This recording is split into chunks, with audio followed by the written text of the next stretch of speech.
You know the Bali dream you see all over Instagram, right?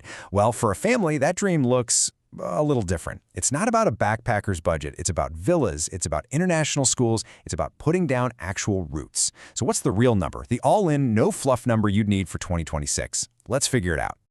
So here's our blueprint. First, we'll cover the one legal key you absolutely must get right. Then, we're going to expose the two biggest costs that sneak up on almost every family. After that, we'll talk about something I call the lifestyle multiplier. It's a game changer. And then, we'll put it all together to get that final number. Seriously, if you're actually planning this move, this is for you. For strategists, for settlers.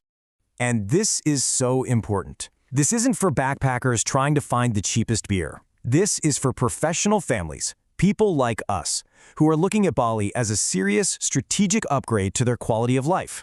If that's your mindset, then you're definitely in the right place. Okay, first things first. Before we even dream about pools and rice paddies, we have to talk legal. You just can't build a life somewhere you can't legally stay. Getting this right from day one is, well, it's everything. All right, lean in, because this is the key. For most families with a remote job, your golden ticket is called the E33G Remote Worker Visa. Just think of it as your official temporary stay permit, or KITAS. It was pretty much tailor-made for people earning an income from a company that isn't based in Indonesia.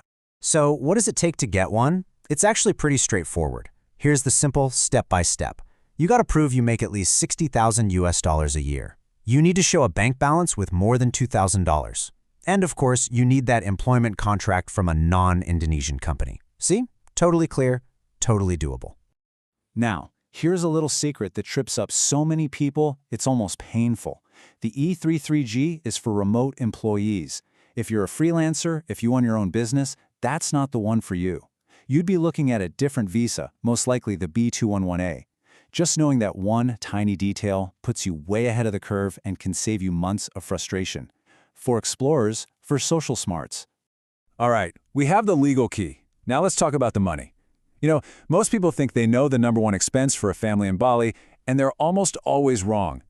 Let's break down the two costs that will literally define your entire budget. First up, the house. A nice, comfortable 3-bedroom villa in a popular spot like Canggu or Sanur, well, that's going to run you about $2,400 a month, assuming you sign a lease for the year. That's a big number, for sure. But it's not the biggest. And there it is, the big reveal. Look at that chart. For a family with 2 kids, international school fees don't just add up.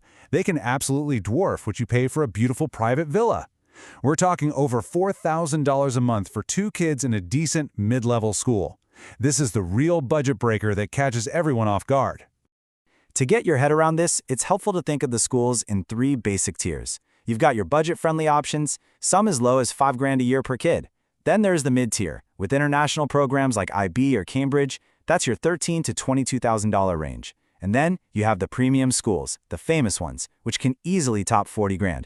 Knowing which tier you're aiming for is pretty much step 1 in building your whole budget.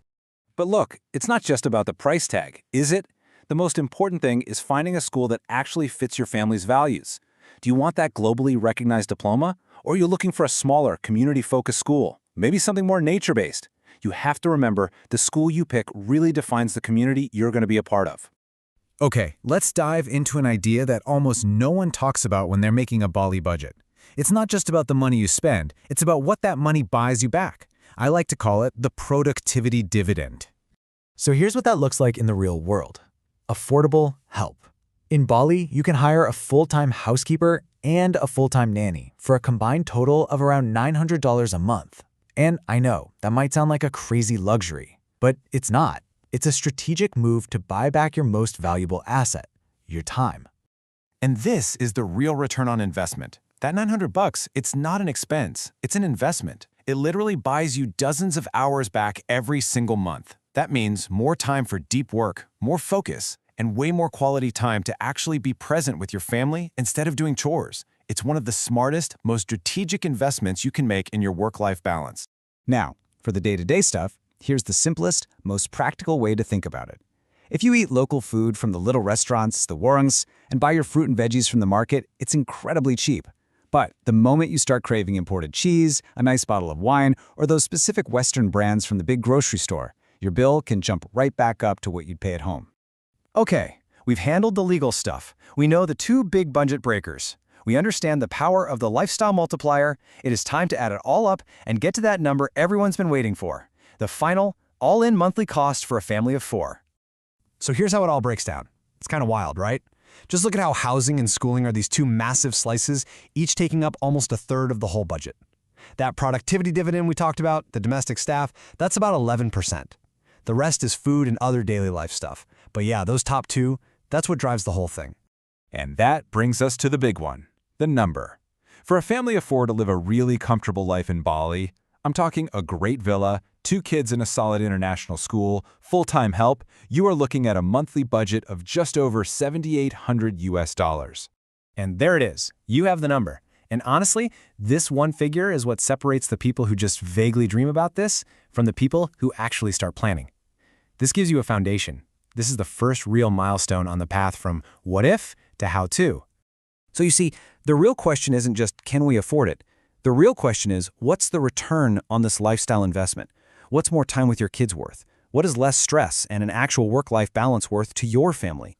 That's the calculation that really matters. Of course, having a budget is just step 1. Because once you actually land, a whole new set of challenges pop up.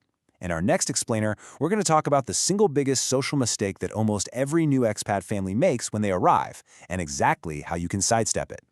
And hey, if you know another family who's always talking about this move, sharing this dose of reality with them is probably one of the most helpful things you can do. Thanks for tuning in. If this touched your heart, please subscribe, like, and share it with your family.